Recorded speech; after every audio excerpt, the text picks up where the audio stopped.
प्रकार से अब उसे यम की यातना को भोगना पड़ता कि जो पापी पुरुष होते हैं ना, उन्हें किसी अंधेरी गुफाओं के अंदर डाल दिया जाता है, कईयों को पर्वत के ऊपर से नीचे गिरा दिया जाता है, कईयों को गरम गरम उबले तेल के अंदर डाल दिया जाता, और किसी को कुत्तों से कटवाया जाता है, बिच्छुओं से कटवाया जाता है, कि किस प्रकार की यम की यातना को हमें ऐसे भोगना पड़ता। क्या बताया गया कि किस प्रकार से पंडित जी कल बता रहे थे कि एक हंस और हंसनी का जोड़ा अपने बच्चों के साथ जीवन व्यतीत कर रहा होता, कि जब हंस छोड़कर चला जाता है इस संसार को, तो हंसनी की क्या हालत हो जाती। कि बताया गया कि ना वो राजे रहे ना वो रानी रही, ना वो बचपने रहा ना जवानी रही। कि राजा भी आए, अपनी लीला की, अपने अपने धाम को चले गए, संसार छोड़कर चले गए, भगवान जी भी आए, अपनी अपनी लीला की, अपने धाम को चले गए, लेकिन 8 अवतार धरती पर ऐसे आज भी अजर और अमर हैं। किसी को पता है एक भी नाम? हनुमान जी,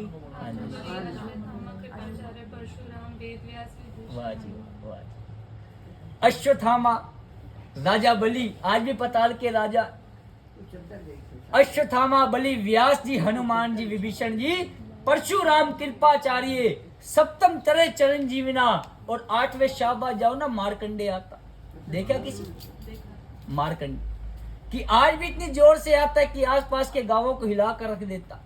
कि ऋषि मरकंडे के संतान हुए मार्कंडे, ध्यान देना, कि ऋषि मरकंडे के संतान हुए मार्कंडे। अब जब ऋषि मरकंडे ने उनसे ब्रह्मा जी को पास जाकर पूछा कि ब्रह्मा जी बताओ कि मुझे पुत्र रत्न की तो उत्पत्ति हो सकती है, लेकिन बताओ मेरे इसमें, ब्रह्मा जी ने कह दिया तुम्हारे लिए सिर्फ 2 पुत्र बताए गए हैं, कि एक की आयु होगी 12 वर्ष की और एक की होगी 16 वर्ष की। और जो 12 वर्ष वाला जो पुत्र होगा ना आपका, वो सबसे लड़ाई झगड़े करेगा, बुरी संगत के अंदर पड़ जाएगा, और जो 16 साल का जो आपका पुत्र होगा वो आपके लिए बहुत अच्छा सौभाग्यशाली होगा। क्या बताइए आप कौन सा पुत्र चाहते हो? ऋषि मरकंडे जी ने कह दिया कि आप मुझे 16 साल वाला पुत्र दे दो, कि अब मैं अगर 12 साल वाला पुत्र भी मांगता तो निकम्मा होता, तो इसमें मेरी क्या औकात रह जाती, कि संसार के अंदर मेरी क्या वो रह जाती। इसी प्रकार से बताया गया कि जब ब्रह्मा जी ने 16 साल का पुत्र दे दिया, तो अब जब यम के दूत उसे लेने के लिए आए ना, तो भगवान की शिला के साथ लिपट गया वो, और मंत्र का उच्चारण करने लगा कि ओम त्र्यंबकम यजामहे सुगंधिम पुष्टि वर्धनम उर्वारुकमिव बंधनात् मृत्युर्मोक्षीमामृतम्। कि ये मंत्र का उच्चारण भी वही से हुआ था, शाबाद मार्कंडे से। यम के दूत जब उसे लेने के लिए आए तो भगवान की शिला के साथ लिपट गया। आज भी ध्यान देना कि वो जो ऋषि मार्कंडे है वो भगवान की शिला के साथ ऐसे लिपटे हुए हैं वहां पर, कि भगवान को पकड़ लिया कि यम के दूत उसे नहीं ले जा सके, उसे चिरंजीवी का वरदान मिल गया, किसी प्रकार से अजर और अमर रहो। किसी प्रकार से 8 चिरंजीव बताए गए संसार के। क्या बता रहा था कि हंस जब भी उड़ता है तो अकेला उड़ता है इस संसार के अंदर, कि ना वो बचपन रहा ना जवानी रही, ना वो राजे रहे ना वो रानी रही, संग में पाई ना कोई ढेला चला, संग में पाई ना कोई ढेला चल, हंस जब भी उड़ा तो अकेला उड़ा, हंस जब भी उड़ा तो अकेला उड़ा, अकेला उड़ा, जिंदगी में हजारों का मेला जुड़ा, जिंदगी में हजारों का मेला जुड़ा, हंस जब भी उड़ा तो अकेला उड़ा, हंस जब भी उड़ा तो अकेला, कि ठाट सारे धरे के धरे रह गए, कोठी बंगले खड़े के खड़े रहे, ये नगीने जड़े के जड़े रह गए, ये खजाने धरे के धरे रह गए, संग में पाई ना कोई ढेला चला, संग में पाई ना कोई ढेला चला, हंस जब भी उड़ा तो अकेला उड़ा, हंस जब भी उड़ा तो अकेला उड़ा, अकेला उड़ा, जिंदगी में हजारों का मेला जुड़ा, हंस जब भी उड़ा तो अकेला उड़ा, अकेला उड़ा। किसी प्रकार से जब हंस उड़ता तो अकेला उड़ता। इसी प्रकार से बताया गया कि सबसे पहले हमें सुबह उठकर हमें गुरु जी का ध्यान करना चाहिए। कहते हैं कि जो ज्ञान हमें गुरु दे सकते हैं, माता पिता दे सकते हैं, वो ज्ञान हमें कोई भाई बंधु और मित्र भी नहीं दे सकता। कि कहते हैं कि इस संसार के अंदर हमें एक न एक गुरु अवश्य बनाना चाहिए। कि भागवत महापुराण के अंदर बताया गया कि दत्तात्रेय जी महाराज जी ने अपने जीवन के अंदर 24 गुरु बनाए, कि जिसे देखते थे अपना गुरु बना लेते थे, जिससे अच्छी ज्ञान की बात सीखी उसे अपना गुरु बना लिया। कि दत्तात्रेय जी महाराज जी ने 24 गुरु बनाए अपने जीवन के अंदर। जब एक दिन वो जंगल के अंदर जा रहे थे तो क्या देखते हैं कि मधुमक्खियां आती हैं, शहद इकट्ठा करती हैं और छत्ता बनाकर चली जाती हैं। इसी प्रकार से दत्तात्रेय जी महाराज जी वहां देख के विचार करते हैं कि मधुमक्खियां आती हैं, अपना छत्ता बनाती हैं और चली जाती हैं, वहां से कुछ बैठती हैं और कुछ उड़कर चली जाती हैं। और इसी प्रकार से दत्तात्रेय जी महाराज जी देखते रहते हैं। इतनी देर में एक भालू आता है। भालू को ध्यान देना, शहद बड़ा पसंद होता। भालू आता है और वृक्ष के ऊपर चढ़ता है और वो शहद जो होता है, छत्ता होता है, उसे खाने के लिए लग जाता है और मधुमक्खियां उड़कर चली जाती हैं वहां से। अब ध्यान देना, इसमें ज्ञान की बात क्या है कि ध्यान देना कि हम कितना भी धन इकट्ठा कर ले, कितना भी जोड़ ले, कि एक दिन काल नेमी भालू ऐसा आएगा, हमें मारकर गिराकर चला जाएगा और सब कुछ खा जाएगा और हमें पता भी नहीं चलेगा। इसमें ज्ञान की बात क्या निकली? हम कितना भी इकट्ठा कर ले, कितना भी धन जोड़ ले, कितना भी कुछ कर ले, और एक दिन भगवान ऐसा जाल बिछाएगा, उस जाल के अंदर हम फंस जाएंगे और पता भी नहीं चले। इसी प्रकार से कहने लगे कि एक अर्थी जा रही थी और गुरु और शिष्य खड़े थे चौराहे के ऊपर। तो शिष्य ने गुरु से पूछ लिया कि गुरु जी आप बता सकते हो ये अर्थी जा रही है, स्वर्ग के अंदर जाएगी या नरक के अंदर? गुरु जी कहने लगे शिष्य को, बेटा इस अर्थी के पीछे तू 5 मिनट चल के देख ले, अगर 4 व्यक्ति ये बात कर रहे होंगे, अच्छा वो इस संसार को छोड़कर चला गया, सबको बहुत दुखी कर रखा था, तो वो प्राणी नरक के अंदर जा रहा। अगर 4 व्यक्ति बात कर रहे होते, अच्छा होता, सबके सुख दुख के अंदर काम आता था, तो वो प्राणी स्वर्ग में जा रहा। कहते हैं कि व्यक्ति से व्यक्ति की पहचान होती है कि व्यक्ति कहां जा रहा। कहते हैं कि कोई किसी गाय को नहीं कहती तू गाय बन, कोई किसी कुत्ता कुत्ते को नहीं कहता तू कुत्ता बन, लेकिन हर एक बंदे को बार बार याद दिलवाना पड़ता है, हर एक बंदे को कि तू बंदा बन जा, कि तू बंदा बन जा। अब बताया गया कि 4 अवस्था बताए कि कर्बे व्याधे रोगे शमशाने चै पुराने। कि कहने लगे कि जब जीव माता के गर्भ के अंदर होता है ना, तो 7वें महीने में प्रार्थना करने लग जाता है कि मुझे इस नरक से बाहर निकालो, मैं आपका भजन करूंगा। और जैसे धरती पर आता है तो सारी बातें भूल जाता, कुछ याद नहीं रहता। और दूसरी अवस्था बताई गई कि रोग, कि हम रोग के अंदर पड़े होते हैं ना, तो परमात्मा को याद करते हैं कि परमात्मा उस रोग से बाहर निकालो मुझे, कि मैं तेरे दर पर आऊंगा, चलिए उठाते हैं। जैसे उस रोग से बाहर आते हैं तो भगवान का नाम लेना भी भूल जाते हैं। कहने लगे कि सुख भी वही देता है और दुख भी वही देता। अगर आपने सुख में भगवान का भजन कर लिया तो दुख आपके ऊपर आएगा ही नहीं। अगर आप दुख में भगवान का भजन करने के लिए जा रहे हो तो किस प्रकार से आपको सुख की तो प्राप्ति हो जाएगी, दुख भी मिल जाएगा। और तीसरी अवस्था बताएगी कि शमशाने, कि हम किसी के साथ जब शमशान के अंदर जाते हैं ना तो पता चलता है जो हमारे साथ हंसता खेलता उठता बैठता था, चिता के ऊपर जलाया जा रहा है। कल को हमारा भी नंबर आना कि संसार को छोड़कर सबने जाना है एक ना एक दिन, किसी ने नहीं रहना इस संसार में, कि किसी ने आज जाना और किसी ने कल जाना। कि जो पता चलता है चिता के ऊपर जलाया जा रहा है, हमारे लिए सब कुछ तैयार पड़ा है, शमशानों के अंदर लकड़ियां भी तैयार हैं, हवन सामग्री भी तैयार है, घी भी तैयार है, और देरी किस बात की है कि आपके प्राण कब जाएंगे इस संसार को छोड़कर। इसी बात की देरी है कि जब शमशान में किसी के साथ जाते हैं, पता चलता था जिससे घर में पूछे बिना कोई काम नहीं होते थे, आज सारे काम बिना पूछे होते जा रहे हैं, किसी से पूछने की जरूरत नहीं पड़।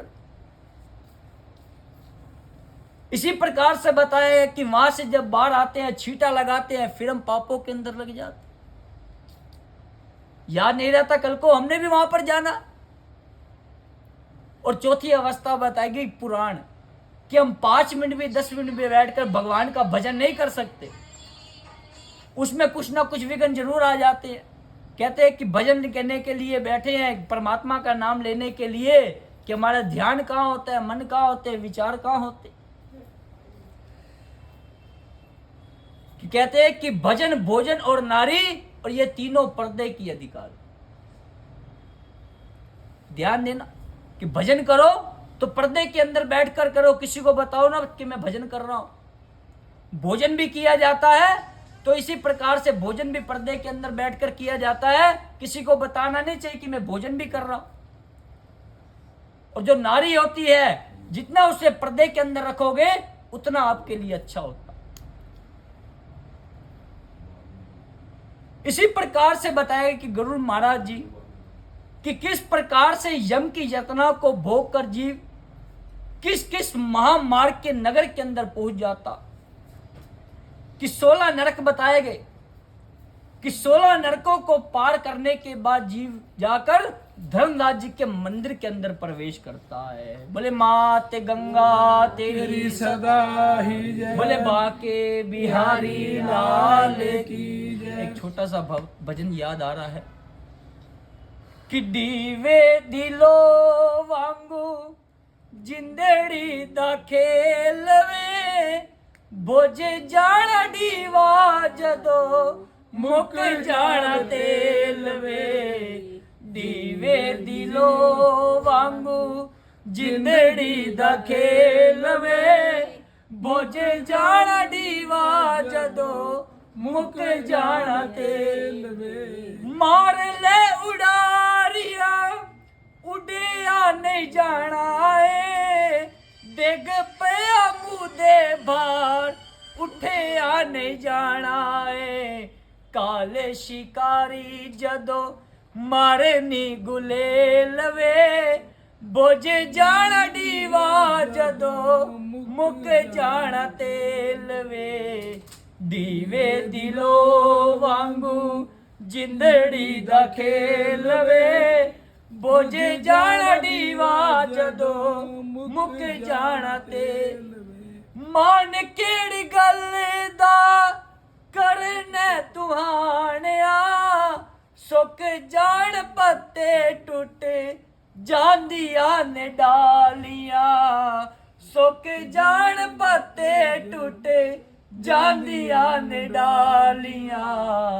सुतारे ओ टेशन उत्ते, सुतारे ओ टेशन उत्ते लग जानी रेल वे, बोझे जाना दीवा जदो मुक जाना तेल वे। दीवे दिलो वांगू जिंदड़ी दा खेल वे, बोझे जाना दीवा जदो मुक जाना तेल वे। दीवे दिलो वांगू बोले बाके बिहारी लाल की बोले माते गंगा तेरी सदा ही जय। कि किस प्रकार से बताया गया कि चित्रगुप्त मृत्यु के समीप आकर इसी प्रकार से खड़ा हो जाता कि जीव सोचता है कि ध्यान देना कि जो हमारा शरीर है ये 5 वायु से बना हुआ, कि पृथ्वी जल अग्नि आकाश और वायु, इसी प्रकार से जिससे हमारा शरीर बना हुआ है उसी में जाकर विलीन हो जाता। कि जब पृथ्वी का भाग पृथ्वी को मिल जाता है, जब धरती पर लिटा दिया जाता है जीव को, कि पृथ्वी का भाग पृथ्वी को मिल गया। और ध्यान देना, जब शमशानों के अंदर जब आग लगाकर जला दिया जाता है तो अग्नि का भाग अग्नि को मिल जाता। जो हमारी हड्डियां होती हैं गंगा आदि नदियों में प्रवाहित हो जाती हैं तो जल का भाग जल को मिल जाता।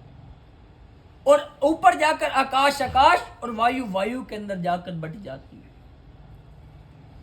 कि जब जीव इस संसार को छोड़कर जाता है ना तो एक अंगूठे के मात्र का शरीर धारण कर जाता है। ध्यान देना, हमारे शरीर के अंदर एक शरीर और है जो अंगूठे के मात्र का शरीर बताया कि जब जीव जाता है प्राणों को छोड़ता है तो एक अंगूठे के मात्र का जो शरीर धारण कर जाता है। और जब ऊपर जाकर वो अंगूठे के मात्र का जो शरीर होता है ना, हम जो पिंड का दान करते हैं उस जीव के निमित्त, उस परमात्मा के निमित्त जो दान करते हैं ना, तो उसी को जब जीव खाता है तो फिर वो एक अंगूठे से एक हाथ भर का शरीर धारण हो जाता है। जब हाथ भर का शरीर धारण होता है उसमें चलने की क्षमता आती है जीव में। जब जीव के अंदर चलने की क्षमता आती है तो चलता है तो सोचता है कि वहां पर कोई वृक्षदार छाया पेड़ हो, जा बैठकर मैं विश्राम कर लूं। और ध्यान देना, जो वहां के वृक्ष भी हैं, जो वहां के जो वृक्ष बताए गए वह भी कांटों के समान बताए गए। कि जीव उसे छूता है तो उसे उसकी उसी प्रकार से खून रक्त आदि बहने के लिए लग जाता। ध्यान देना कि जब गरम गरम बालू रेत के ऊपर चलना पड़ता, इसी प्रकार से बताया कि हमारे यहाँ तो एक सूरज तपता है तब हमें इतनी गर्मी लगती, और ऊपर बताया कि 12 सूरज अवश्य तपाए जाते हैं। और इस प्रकार से जीव की क्या हालत हो जाती है कि जब यम की यातनाओं को भोग कर जब जीव जाता है, यम के दूत उसे बांधे रखते हैं। कि जब पृथ्वी के ऊपर लेटा होता है ना जीव, जब इस संसार को छोड़कर जाता है, कि यम के दूत उसे बांध कर रखते हैं रस्सियों से, जंजीरों से। कि सोचता है कि जीव कि क्यों ना मैं अपने शरीर के अंदर प्रवेश कर जाऊं और मैं उठकर खड़ा हो जाऊं, जिससे मेरा पुत्र भाई बंधु सब खुश होंगे। लेकिन यम के दूत उसे ऐसा नहीं करने देते, उसे जंजीरों से बांधे रखते हैं, रस्सियों से बांधे रखते हैं। कि किस प्रकार से अब हमारे साथ चलेगा, अब तुझे यम की यातना को भोगना पड़ेगा। अब तूने धरती पर रहकर जितने पाप किए पुण्य किए, अब सब उसकी यम की यातना के आगे तुझे उस शरीर को भोगना पड़ेगा। अब जीव सोचता है कि किस प्रकार से क्यों ना मैं चलने में असमर्थ रहूं।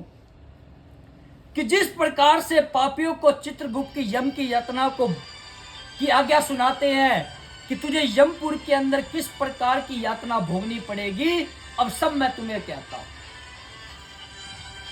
कि जिस प्रकार से मिथ्या नहीं, मूर्ख पीड़ित धनवान निर्बल सब धन राज्य की अवासना करते हैं, उपासना करते हैं, और चित्रगुप्त की यह बातें सुनकर पापी लोग अपने कर्मों का विचार करते हैं। कि जिस प्रकार से जलती हुई अग्नि के समान कांति वाला बड़ा एक भारी वृक्ष होता है, उसी प्रकार से बांधकर दूत उसे मारते हैं और गरम गरम अग्नि के अंदर उसे डाल देते हैं। बोले बाके बिहारी लाल की जय। कि किस प्रकार से उसे गरम गरम अग्नि के अंदर डाल दिया जाता और गरम गरम तेल के अंदर डाल दिया जाता। ध्यान देना, भीष्म पितामह जी को तीरों पे क्यों लेटना पड़ा था? किसी को पता है क्यों लेटना पड़ा था? हाँ जी, जब भीष्म पितामह जी तीरों पे लेटे हुए थे तो भगवान जी जब प्रकट हुए तो कहने लगे कि हे भगवान, ये मेरे कौन से पापों का कर्म है जो मुझे आग देखना पड़ रहा, जो मुझे तीरों की शैया पर लेटना पड़ा। कहने लगे मैं अपने 99 जन्म घुमाया, मुझे तो अपना एक भी पाप नजर नहीं आया। तो भगवान जी कहने लगे आप अपने 100वें जन्म के अंदर जाओ, वहां पर तुमने पाप किया था। कहने लगा 100वां जन्म? मैं अपने 99 जन्म की फाइल देख आया, मुझे तो अपना एक भी पाप नजर नहीं आया, अब 100वें जन्म की आप बात करते हो। कहने लगा प्रभु जी मुझे कुछ याद नहीं आ रहा, आप ही बता दो। कहने लगे जब तुम जंगल में शिकार के लिए जा रहे थे ना, तो तुमने एक सांप को देखा था, सांप को देखा, उठाकर मारकर तुमने कांटों के वृक्षों के अंदर फेंक दिया। ऐसे ही फेंक दिया था। हाँ जी।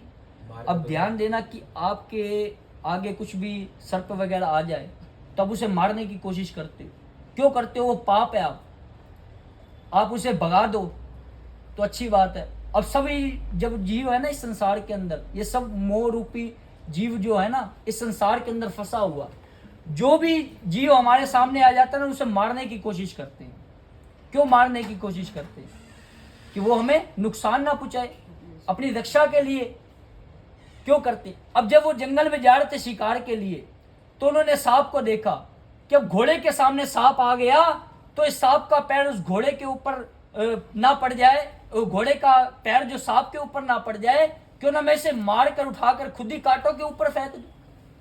उन्होंने पाप कर दिया। जिंदा फेंका था। नहीं, मार कर, जब मारा तो उठाकर कांटों के ऊपर फेंक दिया। हाँ जी। सांप का देखो 84 लाख योनि बताई गई है। 84 लाख योनि भोगने के बाद जाकर एक मानुष तन की प्राप्ति होती है। जो जीव मिला है ना आपको, ये मानुष का चोला, ये 84 लाख योनि भोगने के बाद जाकर आप आए हो, तब जाकर ये मानुष का चोला मिला। अब ना जाने आप 84 लाख योनि से पहले आप क्या थे, जानते हो? कुछ नहीं पहचाना। आप पशु भी बने, पक्षी भी बने, वृक्ष भी बने, लता भी बने, जल भी, जो मछली वगैरह जब होते हैं, जो जल में, थल में, नभ में, चर में रहते हैं, सब बनाया गया जी भगवान ने। और जब 84 लाख योनि जब आ गई ना, तो भोगने के बाद जाकर एक मानुष तन की प्राप्ति हो गई। क्या मानुष तन के बाद मनुष्य तन नहीं मिलेगा? अगला जन्म आपको मानुष का मिले या ना मिले, मनुष्य तन का आप नहीं जानते। नहीं, अब मेरा मनुष्य तन है, अब मैं चला गया, अगला जन्म फिर होना है। अगला जन्म होना है, अगला जन्म होगा अगर आपने परमात्मा का नाम लिया, कुछ ऐसा कर्म धर्म पुण्य किया है ना, तो क्या पता अगला जन्म आपको भी मानुष का मिल जाए। मिल सकता है ना? मिल सकते हैं। ठीक। क्यों नहीं मिलता? कहते हैं कि अगर आपने परमात्मा का नाम लिया है तो धरती पर रहकर कुछ ऐसा काम करके जाओ कि परमात्मा जाकर जवाब दे सके हम कि ये परमात्मा मैंने ऐसा काम किया था धरती पर रहकर, आप मुझे अगला जन्म मानुष का दो ना। मनुष्य ऊपर कौन सा होता है? मोक्ष की प्राप्ति। हाँ जी। तो मोक्ष का मनुष्य ही लो ना, जिंदगी के मजे लो, फिर आगे। वो तो देखो जब इस संसार को जब छोड़कर जीव जाता है ना, तो वो आप भी नहीं बता सकते, मैं भी नहीं बता सकता कि वो प्राणी क्या कर रहा है क्या नहीं कर रहा। कहते हैं कि पुराणों के अंदर जो बताया गया, वृत्तांत बताया गया कि जितना ज्ञान होता है वो बांट दिया जाता है पुराणों के अंदर से, कि पुराणों के माध्यम से बताया कि अगला जन्म आपको मानुष का मिले, पशु पक्षी का मिले, किसी प्रकार का मिले, वो कोई नहीं जानता, कोई नहीं बचा। कितने से बड़ा वैज्ञानिक से वैज्ञानिक आ जाए, कोई भी आ जाए, वो नहीं बता सकता कि आपको अगला जन्म कौन सा मिलने वाला। कि अगला जन्म आपको कोई सा भी मिले, लेकिन आप धरती पर रहकर परमात्मा को तो नाम लो, परमात्मा का भजन सिमरन करो। इसी प्रकार से कल पंडित जी बता रहे थे कि एक घड़ी आदि से पुनिया, 6 मिनट भी भगवान का भजन नहीं कर सकते हम। इसी प्रकार से कहते हैं कि हम परमात्मा को याद करना चाहिए, परमात्मा का सिमरन करना चाहिए। कि हम सुबह उठते हैं ना, तो सुबह परमात्मा का जब नाम लेने के लिए बैठते हैं ना, कि परमात्मा कि तूने मुझे जीने के लिए एक दिन और दे दिया। कहने लगा कि हमारी जिंदगी का एक एक दिन कम होता जा रहा है। आप जितना भी अपना चलते आ रहे हो ना, आपकी जिंदगी का एक एक दिन कम हो रहा है।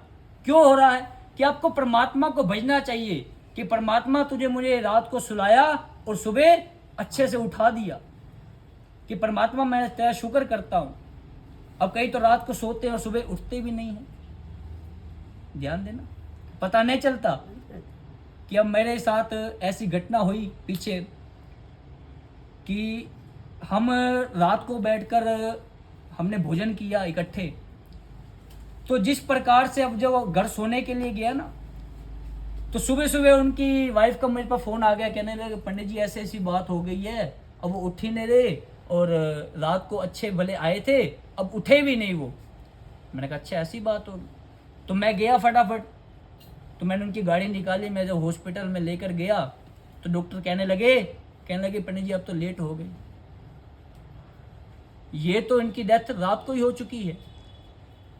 अब रात को उन्होंने भोजन भी किया, अच्छे से खाया पिया, सब स्वस्थ थे, लेकिन परमात्मा ने बुलाना था, उसकी मर्जी के बिना हम पत्ता भी नहीं हिला सकते। जब तक उसकी मर्जी नहीं होती तब तक बाहर के वृक्ष का पत्ता भी नहीं हिल सकता। और इसके ऊपर एक भजन भी लिखा गया है कि मर्जी के बिना पत्ता भी नहीं हिलेगा, कि मर्जी के बिना उसकी पत्ता बिना हिलेगा, जो लिखा है तेरे भाग में वो ही तुम्हें मिलेगा, मर्जी के बिना उसकी पत्ता बिना हिले। जीना तो चाहते हो, मरने की भी खबर है, जीना तो चाहते हो, मरने की भी खबर है, कायम तो इस जहां में कोई नहीं बचेगा, मर्जी के बिना उसकी पत्ता बिना हिलेगा। ये सारी उसकी माया, तेरा तो कुछ नहीं है, ये सारी उसकी माया, तेरा तो कुछ नहीं है, पहचान कौन तेरा साथी जो साथ देगा, पहचान कौन तेरा साथी जो साथ देगा, मर्जी के बिना उसकी पत्ता बिना हिलेगा। कि हमारी जब तक उसकी मर्जी नहीं होती ना तब तक पत्ता भी नहीं ला सकती आप।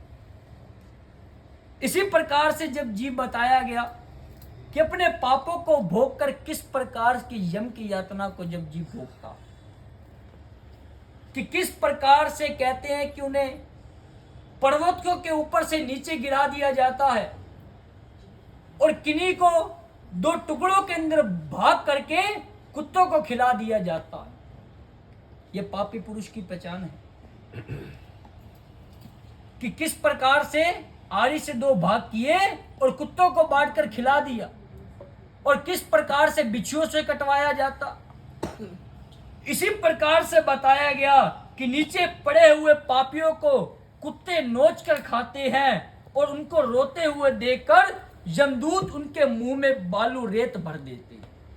अब तो चिल्ला कितना चिल्लाए, गरम गरम बालू रेत उन्हें उनके मुख के अंदर भर देते कि लेकिन वो चिल्लाने में असमर्थ रहता है, कुछ बोल नहीं पाता। इसी प्रकार से बताया गया कि मुद्गरों से मारते हुए पीटते हुए उसको यमपुर के अंदर ले जाते हैं। कि जिस प्रकार से बड़ों का सम्मान करना इधर उधर चलाते हैं, जिस प्रकार से बड़े बड़े मांसों को खिला दिया जाता है, पापियों को शरीर नोच दिया जाता है, उसे यमदूत काट कर इसी प्रकार से कई इधर उधर फेंक देते। और किस प्रकार से वे वचन को भी नहीं मानता। इसी प्रकार से लो शंकु, शामली, गौरव, कालसूत्र, ये 16 नरक बताए गए कि संजीवनी, क्रूरपुर और महानिर्य, ये 16 नरकों को पार करके तब जाकर जीव धर्मराज जी के मंदिर के अंदर प्रवेश करता है। बोले माते गंगा तेरी सदा। क्या ये बोले सबके बाके- साथ होता है? हाँ जी, क्या ये ना सब- ये 16 नरक बताए गए बाबूजी इस संसार के अंदर, कि जब जीव जाता है ना, जब आप कह रहे हैं ना कि भाई ये सारा कुछ करने के बाद धर्मराज के पास पहुंचाया जाता है, हाँ जी। यदि किसी ने पुण्य किए हों, पाप किए ना ये हो, 16 नरक तो आपको पार करने पड़ेंगे। वो यदि अगले के पास अपना किराया होगा, हाँ जी, यदि उसने नाम रूपी किराया कमा रखा होगा, हाँ जी। तो भी ये करना। आपको ये सीधा यम आपको सुनो, ये जो 16 नरक बताएंगे, ये धर्मराज जी के मंदिर के जाने के मार्ग बताए कि जब ये 16 नरकों को आप पार कर जाओगे ना, तो उसके बाद जाकर आपको पता लगेगा आपको नरक में भेजा जाएगा या स्वर्ग के अंदर भेजा ये जाएगा। रास्ते के ये स्रोत 16 भी है। नरक बताएंगे कि इनको पार करना ही है आपने, कि किसी ना किसी प्रकार से, चाहे पापी पुरुष हो चाहे पुण्य कर्म वाला हो, ये 16 नरकों को पार करके आप जाकर जब धर्मराज जी की सभा के अंदर प्रवेश करेंगे, उसके बाद धर्मराज जी कहेंगे अपने, अब चित्रगुप्त को कहेंगे अब इसकी फाइल खोल, देखा अब जो इसने क्या किया। इसका देखा जो धर्मराज के पास जाते नहीं है। हाँ जी विष्णु भक्त तो धर्मराज जी के पास जाते नहीं है। माता जी जब 16 नरक को जो पार करके जब जाएंगे ना, तो वहां पर जब पहुंचेंगे सभा के अंदर, तो वहां से भी अनुमान लगाया जाता है, अब एक वहां से एक रास्ता जा रहा है स्वर्ग की तरफ और एक जा रहा है नरक की तरफ, और जिन्होंने अच्छा कर्म किया होता है ना उसे स्वर्ग की तरफ भेज दिया जाता है। आप मेरी बात नहीं समझे। जब हाँ वो जी। कहते हैं ना जी या धर्मराज के दूत लेने आते हैं या ठाकुर के दूत लेने आते हैं, जब आएंगे ठाकुर जी के दूत लेने तो फिर धर्मराज के पास हम क्या करेंगे? धर्मराज जी जब फाइल खोलते हैं, बताता है धर्मराज जी चित्रगुप्त को कि इसे कहाँ भेजना है, इसे स्वर्ग में भेजना है या नरक के अंदर भेजना है। जब धर्मराज जी के पास पहुंच गए आप, धर्मदास के पास तो जाना ही पड़ेगा, लेखा जोखा तो देखो उन्हीं के जो पास है लेखा हमारा। जोखे है, जितना भी आपने पाप किया पुण्य किया, वो सब धर्मराज जी की सभा के अंदर जब जीव जाता है ना, तो उसी से जब धर्मराज जी की अदालत के अंदर जब पहुंचता है, तो वही से अनुमान लगाया जाता है किसी को स्वर्ग भेजना या किसी को नरक भेजना। मैंने यही सुना हुआ है, विष्णु धाम में ले जाते हैं। हाँ जी, जिसने नाम की कमाई कर रखी है उसको तो गुरु खुद साथ पकड़ के लेके जाते हैं ना।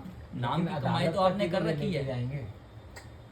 सुनो, अगर आपने अंत समय में अगर आपकी जीवा से परमात्मा का नाम निकल गया ना, तो समझो आपको धर्मराज जी के पास तो जाना पड़ेगा।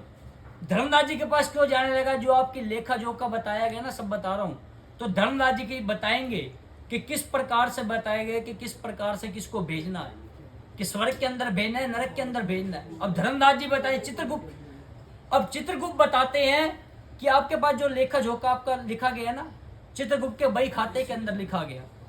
क्यों लिखा गया? चित्रगुप्त के बही खाता बताया गया कि चित्रगुप्त कि किस प्रकार से इस जीव ने कितने पुण्य किए थे और कितने पाप किए थे। आप बता सकते हो अब आपने कितने पाप कर रखे हैं धरती पर? ऐसे जीव को तो क्या पता। हाँ जी, हमें क्या पता क्यों है। नहीं पता माता जी? लोगों ने अब एक बात बताओ, आप छोड़ो, अब झाड़ू लगा रहे हो घर के अंदर, कीड़ी पतंगा मर जाए, कोई वो भी आपसे पाप है। तो भूल चूक माफी है ना। गलती से जहर पी लो उसका बाबूजी देखो, जो पहले के जो राजा महाराजा होते थे ना, कीड़ा पतंगा तो देखो, ये तो हम हमारी सफाई करते हैं, वो हमारे को नुकसान पहुंचाते हैं, इसलिए सफाई करी जाती है। वो इस योनि में अभी नहीं तो वो किए जाते। सांप जी, का मेरी बात एग्जाम्पल सुनो। नहीं दिया था। मेरी बात सुनो, जो देखो राजा महाराजा होते थे ना, राजा महाराजा पहले के, वो क्या करते थे कि जिस प्रकार से जब चलते थे ना, तो नंगे पैर चला करते थे। क्यों चला करते थे? कि अगर रास्ते के अंदर कोई कीड़ी भी दिख जाती थी ना, तो उस रास्ते से नहीं जाया करते थे, वो घूम के जाया करते थे। क्यों जाया करते थे? कि हमसे कोई पाप ना हो जाए, कीड़ा पतंगा ना मर जाए, कि हमें कल को यम की यातना भोगनी पड़े। पंडित जी, ये तो देखो बातें बड़ी नहीं है। आप ऊपर चलते जा रहे हो, आपको नीचे जमीन पे देख के चलोगे तो आप गिरोगे। आप जमीन पे कैसे देख रहे हो भी, या कीड़ी जा रही है क्या? हाँ, ये बात है। अनजाने में अगर आप अनजाना क्या है, सीधा जाना। अनजाने में अगर आपको कोई पाप हो जाए, तो उससे यम की यातना नहीं भोगनी पड़ती। देखो पंडित जी, ये तो ना ऐसा है, तुरंत ही हो गए जो कि हम जा रहे, सीधे कीड़ी जा रहे पैर हैं। के नीचे नीचे क्या आ रहा है, आई, क्या नहीं आ रहा। उसने हमें भी क्या पता? कभी उसको पैर के नीचे दिया होगा, तभी तो उस टाइम पैर के नीचे आई। उसका हिसाब भी तो होना था ना। आपको मैं बताता हूँ, क्यों नहीं बताना। देखो, आप चल रहे हो सीधा सीधा, ठीक है, अगर आपने सामने देख लिया कीड़ी है, वो तो हम हट जाएंगे। सुनो, आपने देख लिया सामने कीड़ी है, तो अगर वहां से आप हट गए, अगर आप उसको मारते हुए निकल गए, तो वो आपसे पाप है। पाप है।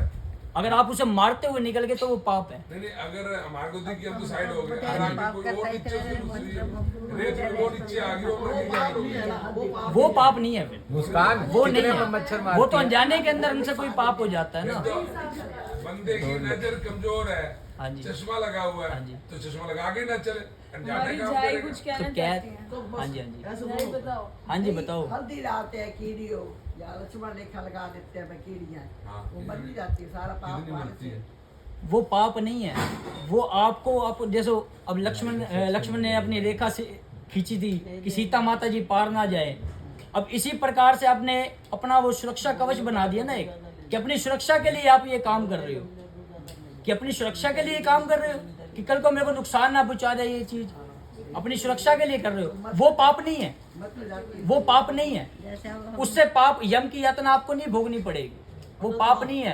अपनी रक्षा कर रहे हो आप खुद। पंडित जी, कहते हैं जब बहुत कि सारे जो राजा ने सांप फेंका था, वो भी तो उसने अपनी रक्षा के लिए तो साइड में किया था, वो यात्रा शहर करते के वो क्यों मार उसको रहे। मारते हुए हमारे को वो लगा था किसी और को भी देखो लगा। वो राजा क्यों पीछे किया थे। था कि मानो अब जंगल में गया रहे हैं और कोई व्यक्ति आ जाता है ना करे, और कोई व्यक्ति भी आ जाता है, भगवान ने देखा नहीं, नरेंद्र अगर किसी को उसने मार दिया, नरेंद्र जन्म उसने पुण्य किया, अगर एक में एक काम किया भी था तो वो वापस नहीं मिल सकती। चलो अच्छा बोलो, सच्चे दरबार की जय। सुनो, ये देखो, बाद में सबसे बाद में चलो, सुनो बोलो ये सच्चे चीज दरबार ना की। आपको इस जन्म के अंदर या किसी ना किसी जन्म के अंदर भोगनी पड़ती है ये चीज, ठीक है। अब ये नहीं मैं कह सकते कि आपको अगर ये जन्म आपको अब ऊपर जाकर कि आपने ये पाप कर दिया, अब इस पाप का फल आपको इसी जन्म के अंदर भोगना पड़े, ऐसा कुछ नहीं। अगला जन्म जो आपको मिलेगा उस जन्म के अंदर भी आपको उस पाप का फल भोगना पड़ेगा। पंडित और जी ना जाने आपको कितने जन्म ऐसे मिल चुके हो जिसमें आपको पापों का फल भोगना भी पड़ता है। गुरबाणी में क्लियर लिखा है, कर्मा सुनदा खेत, ये तो कर्मों का खेत है, जैसा बोओगे वैसा ऐसा ही हाँ जी हाँ जी, ये तो कर्मों का खेल है जी, कि जिस प्रकार से कर्म करोगे, कर्म करते जाओ उसी प्रकार का फल आपको प्राप्त होता जाएगा। बोले बाके बिहारी हरि लाल की जय, बोले माते गंगा तेरी तेरी सदाई जय। किसी प्रकार से बताया गया कि 16 नरकों को पार करके जब जीव धर्मराज जी की सभा के अंदर प्रवेश करता तो यम के दूतों से समूह रहते हैं, नरकों के लिए मूल और पापी पड़े रहते हैं।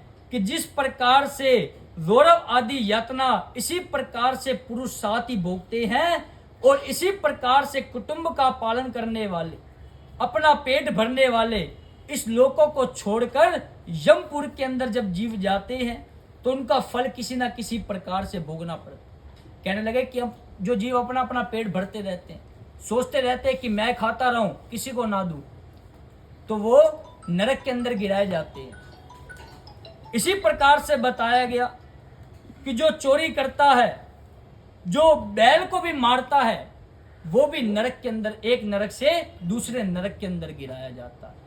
कि कहते हैं कि बैल को हमें कभी मारना नहीं चाहिए। क्यों नहीं मारना चाहिए? बैल धर्म का स्वरूप है। कहते हैं कि जो बैल को मारता है ना, उसे नरक यम की यातना भोगनी पड़ती, एक नरक से दूसरे नरक के अंदर गिरा दिया जाता। और डॉगी, हाँ जी, डॉगी नहीं ये हम जैसे खेत में जाया करते थे, रेड उगड्डा लेके बैल चलाते थे, उसकी डंडी मारते थे, वो भी हमारा कर्म होगा। और क्या नर्क में जाओगे तो वो तो आपको बाबूजी, वो तो आपका सबसे बड़ा जो बताया गया वो पापों का जो भोगना पड़ता है आपको ऊपर जाकर, वो जाकर वो आपने आपने किया था पाप। वो हम तो बैलगाड़ी चलाते थे। अच्छा, बैलगाड़ी चलाते, बैल को मारते थे, बैल में डंडी तो लगानी पड़ती थी, और चलाने डंडी के लगानी पड़ती थी। जो आप ऐसे छमकी जो मारते थे ना बैल को, उससे यम की यातना आपको भोगनी पड़ेगी। एक नरक से दूसरे नरक के अंदर गिरा दिया जाएगा। ऐसा है, यदि वो छमकी मारी है और मुझे अब उसका पछतावा हो रहा है, पश्चाताप हो रहा हाँ है, जी, तो उसका क्या विधि विधान है कि उसको इस जन्म में रहते उसको किस तरीके से भोगा जाए? वो मैं अभी आपको बाद में बताऊंगा, कथा समाप्त हो डॉगी का जाए बता दो, उसके बाद बताता हूँ। हाँ जी। डॉगी को मारा हो तो नहीं नहीं, डोगी का कुछ नहीं होता। आप देखो, अब डोगी को मारो, किसी को, जो बैल जो होता है ना, बैल इसके अंदर बताया गया। क्यों बताया गया? बैल कहते हैं कि बैल को किस प्रकार बताया गया कि सबसे पहले होता था ना कि पितरों की पंक्ति को बढ़ाने के लिए कि बैल का त्याग कर दिया जाता था, बैल को छोड़ा जाता था, कि पितरों की पंक्ति को बढ़ाने के लिए बैल को छोड़ा जाता था पहले। इसी प्रकार से जो पितर होते थे हमारे भवरूपी समुद्र से तर जाते थे अगर बैल को जो छोड़ते थे। अब इस प्रकार से बताया गया कि उनको कर्म से भोग कर शुद्ध होकर वह मृत्यु लोक को आ जाता है। गरुड़ पुराण जी, अब मैंने सारा वृत्तांत तुम्हें बताया, अब तुम क्या सुनना चाहते हो? बोले बाके बिहारी लाल की, बोले माते गंगा तेरी सदा ही जय, कि कसम वादे प्यार वफा सब बात है बातों का क्या, कसम वादे प्यार वफा सब बातें हैं बातों का क्या, कोई किसी का नहीं है झूठे नाते हैं नातों का क्या, कसम वादे प्यार वफा सब बातें हैं बातों का क्या, होगा मसीहा सामने तेरे फिर भी ना तू बच पाएगा, होगा मसीहा सामने तेरे फिर भी ना तू बच पाएगा, तेरा अपना खून ही आखिर तुझको आग लगाएगा, तेरा अपना खून ही आखिर तुझको आग लगाएगा। आसमान में उड़ने वाले, आसमान में उड़ने वाले मिट्टी में मिल जाएगा, कसम वादे प्यार वफा बातें हैं बातों का क्या, कोई किसी का नहीं है झूठे नाते हैं नातों का क्या, कसम वादे प्यार वफा बातें हैं बातों का क्या, सुख में तेरे साथ चलेंगे दुख में सब मुख मोड़ेंगे, सुख में सब तेरे साथ चलेंगे दुख में सब मुख मोड़ेंगे, दुनिया वाले तेरा बनकर तेरा ही दिल तोड़ेंगे, देते हैं भगवान को धोखा हिंसा को क्या छोड़ेंगे, कसम वादे प्यार वफा बातें हैं बातों का क्या, नहीं करेगा राम भजन तो फिर पीछे पछताएगा, नहीं करेगा राम भजन फिर पीछे पछताएगा, नहीं करेगा राम भजन तो फिर पीछे पछताएगा, उस मालिक के पास बता तू क्या मुँह लेकर जाएगा, नहीं करेगा राम भजन तो फिर पीछे पछताएगा, नहीं करेगा राम भजन तो फिर पीछे पछताएगा, महलों वाले तेरा ठिकाना जंगलों में ही होना है, महलों वाले तेरा ठिकाना जंगलों में ही होना है, कसम वादे प्यार वफा सब बातें हैं बातों का क्या, कसम वादे प्यार वफा बातें हैं बातों का क्या, बोले बाके बिहारी लाल की, बोले मात गंगा तेरी सदा ही जय।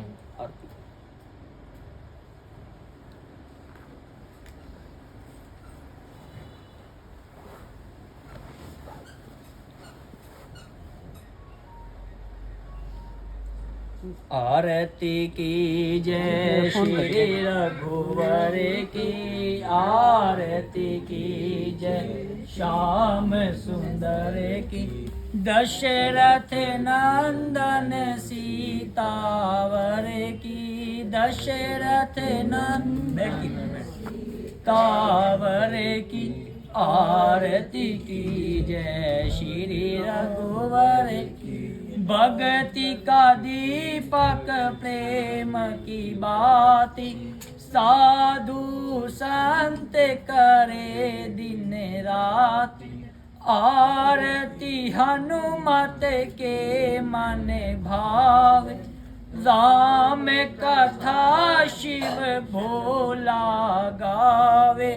काग वसुंड गरुड़ के ही की, आरती की जय श्री रघुवर। आरती भगतन के